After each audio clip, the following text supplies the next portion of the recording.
आज की इस वीडियो में मैं आपको सुनाने वाली हूँ एक ऐसी दर्दनाक कहानी जो एक आदमी के साथ पेश आई और जिसकी आंखों में से खून आता था। ये कोई मन घड़त कहानी नहीं है, ये एक सच्ची कहानी है।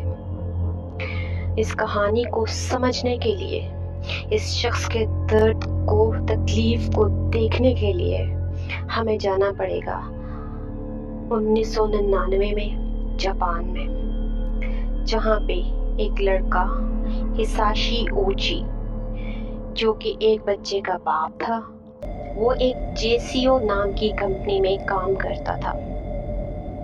अब ये जो जेसीओ कंपनी है, ये एक ऐसी कंपनी थी जो दूसरी कंपनीज के लिए न्यूक्लियर फ्यूल प्रोवाइड करती थी।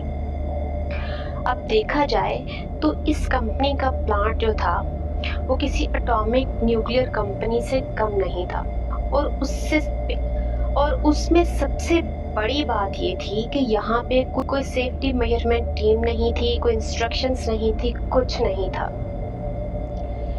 इस फ्यूल को बनाने के लिए एक खास किस्म के केमिकल का यूज किया जाता था जिसको यूरेनियम कहते हैं, और इस यूरेनियम की मिकदार जो है वो नॉर्मली 5% तक होती है। एक दिन हिसाची जिस प्लांट के पास काम कर रहा था, वहाँ पे जब यूरेनियम की मिकदार को बढ़ाया गया और मिक्स किया गया तो एक जोरदार धमाका हुआ और उसके साथ ब्लू कलर की रेज निकले। लेकिन ये कोई आम रेजेस नहीं थी। इन शुआओं के बाद हिसाशी बनने वाला था the world most radio active human. यहाँ पे अगर मैं आपको आसान लफ्ज़ों में समझाऊं तो ये जो रेडियो एक्टिव शुआएं हैं, रेजेस हैं, ये एक इंसान को पूरे साल के अंदर 20 मिली सीवर्ट से ज़्यादा इनका एक्सपोजर नहीं होना चाहिए। वहाँ पे हिसाशी ने 17,000 मिली सीवर्ट का रेडिएशन का झटका 1 सेकंड के अंदर बर्दाश्त किया। उसके साथ 2 और वर्कर्स भी थे जो कि उसी वक्त बेहोश हो गए। उसको हॉस्पिटलाइज कराया गया। पहले दिन तो वो नॉर्मल रहा, सब कुछ नॉर्मल नजर आ रहा था।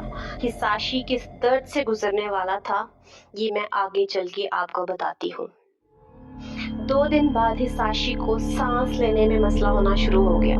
उसका बच्चा, उसकी बीवी उसके साथ मिलने के लिए हॉस्पिटल में आए। उसकी फैमिली सारी उधर आ चुकी थी। वो पहले बातें भी कर रहा था, लेकिन उसको सांस लेने में तकलीफ होगी। उसकी प्यास इतनी शदीद हो चुकी थी कि उसको पूरे समंदर का पानी भी पिला दे तो उसकी जलन खत्म नहीं हो पाती थी।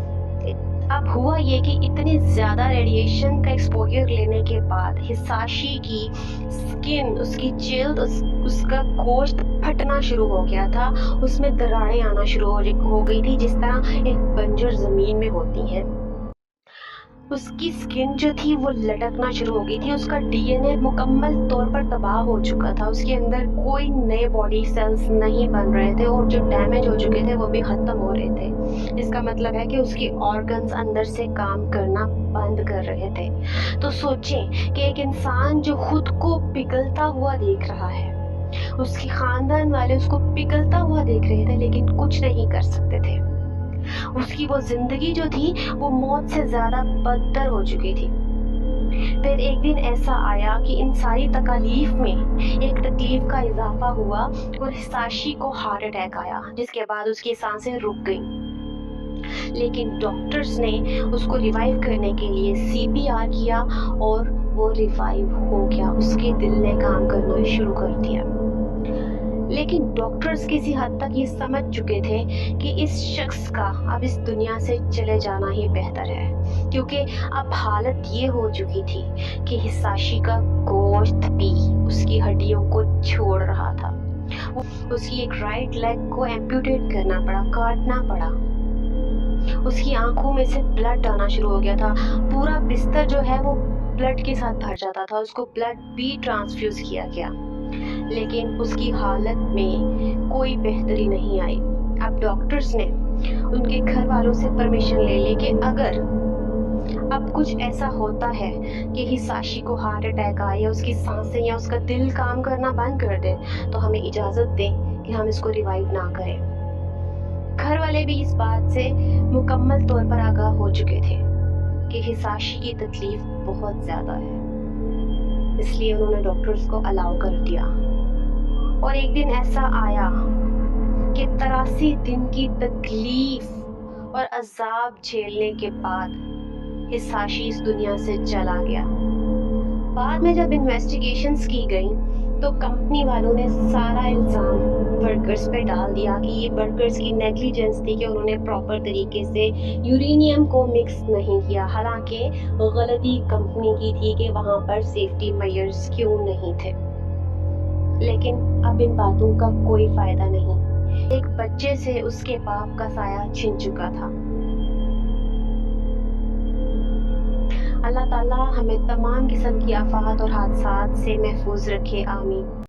میں اسی طرح کی سٹوریز کو نریٹ کرتی ہوں۔ اگر آپ اسی طرح کی سٹوریز دیکھنا یا سننا پسند کرتے ہیں تو میرے چینل کو سبسکرائب کر دیں اور ویڈیو کو لائک کر دیں۔